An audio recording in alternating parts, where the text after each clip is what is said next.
এখানে ফ্যাসিলিটিসও বাংলাদেশে আমার one of the top class. আমাদের বোলিং ডিপার্টমেন্টটা 20 উইকেট নেওয়ার ক্ষমতা আগের চেয়ে এখন অনেক better. He is a great leader এবং আশা করবো যে এই কনসিস্টেন্টিতে যেন ও আরও সামনের দিকে এগিয়ে নিয়ে যায়। Different peaches offer different challenges. So Mirpur থেকে যখন এখানে আসেন মানে ডিফারেন্ট একটা উইকেটে তো আপনাদের প্লেইং স্টাইলটাও থেকে একটু অ্যাডজাস্টমেন্ট বা একটু ফাইন টিউন করতে হয়। তো বেসিক কি চেঞ্জটা আপনার মাইন্ডসেটে বা প্লেইং টেকনিকের মধ্যে আনেন when you play সিলেট? না, আমার কাছে মনে হয় এখন কম্পারেটিভলি আপনার উইকেটের চাইতে আমার মনে হয় ওয়েদারটা একটা বড় চ্যালেঞ্জ। আর রিসেন্টলি আমরা এখানেও বিসিএলের একটা ম্যাচ খেলেছি, তো সিলেটের বরাবরই খুব সুন্দর ব্যাটিং উইকেট হয়ে থাকে। হয়তো আর্লি অন একটু হেল্প থাকে, বাট যেটা আমি বললাম যে ওয়েদার কারণে হয়তো হালকা একটু ময়েশ্চার থাকতে পারে উইকেটে। But all in all it's always great to be back in Sylhet. আর এখানে ফ্যাসিলিটিসও বাংলাদেশে আমার one of the top class. উইকেটের কোয়ালিটি বলেন, হোটেল বলেন, ফুড, এভরিথিং। তো আলহামদুলিল্লাহ সিলেটে এসে সবসময় ভালো লাগে এবং এটার এখন এবারও সেটার কোনো ব্যতিক্রম হয়নি so far, apart from the weather, but that's not in our hand.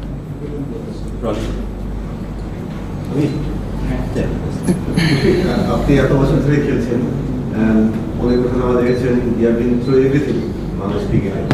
এই পর্যায়ে এসে মানে এই দলটার সঙ্গে আপনার সময়টা কেমন বলতেছেন, দলটাকে কীভাবে দেখছেন?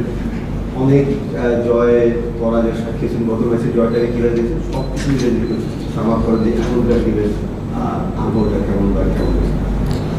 না, যেটা বললেন রনি, আমার কাছে মনে হয় টেস্টে স্পেশালি যেটা আগে ছিল যে আমাদের এক্সপিরিয়েন্সের দিক থেকে আমি মনে করবো যে বোলিং ডিপার্টমেন্টে একটু ল্যাকিং ছিল, যেটা হ্যাঁ এখন হয়তো বলতে পারে যে হ্যাঁ পেস বোলাররা আমাদের ইয়াং, বাট আমি ইয়াং শব্দটা ওই দিক থেকে বলি না যে আপনি টেস্ট খেললে এক্সপিরিয়েন্স হয়ে যাবে, it's not like that. But আপনি যদি সোফার রানাকে দেখেন, ও কিন্তু অনেক বছর ক্রিকেট খেলছে। টেস্ট ক্রিকেট হয়তো নতুন, বাট ও কিন্তু ফার্স্ট ক্লাস বলেন, ন্যাশনাল টিমে বলেন, অন্য লেভেলে বলেন, ক্রিকেট খেলছে। তো এই এক্সপিরিয়েন্সের দিক থেকে বলবো যে আমি টেস্ট স্পেশালি আমাদের বোলিং ডিপার্টমেন্টটা 20 উইকেট নেওয়ার ক্ষমতা আগের চেয়ে এখন অনেক বেটার। তো যে কোনো কন্ডিশনে স্পিনাররা তো বরাবরই আমাদের সবসময় ভালো ছিল, বাট যখন আপনার বোলিং ডিপার্টমেন্টে এই অস্ত্রটা অ্যাড হয়ে যায় তখন ডেফিনেটলি আমার মনে হয় যে আমরা যদি ব্যাটসম্যানরা কনসিস্টেন্টলি ভালো খেলতে পারি, যেটা কিনা লাস্ট আমি মনে করি যে 3-4 বছর খুব ভালো হচ্ছে টেস্ট ক্রিকেটে, তো সেই দিক থেকে বলবো যে এটা একটা ব্লেসড এবং ক্যাপ্টেনের জন্য এটা বড় একটা স্বস্তির বিষয়।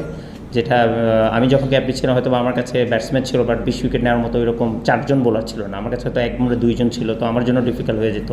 বাট আমার পরেও যারা করেছেন এটা হতো। বাট এখন আমি একটা জিনিস বলতে পারি যে আমাদের ব্যালেন্সড এবং আমাদের ভ্যারাইটিটা অনেক, যেটা কিনা যে কোনো একটা টেস্ট টিমকে আপনি যে কোনো কন্ডিশনে, সেটা স্পিন হোক, পেস হোক, স্পোর্টিং হোক, তো সেখানে রেজাল্ট বের করতে আপনার সুবিধা করে দেবে। জাস্ট আমাদেরকে এক্সিকিউট করতে হবে পার্টিকুলার ওই 5টা দিন। সো সেই দিক থেকে বলবো আমি করি যে ইমপ্রুভমেন্টটাই সোফার ইজ ভেরি গুড, বাট সবচেয়ে মোর চ্যালেঞ্জ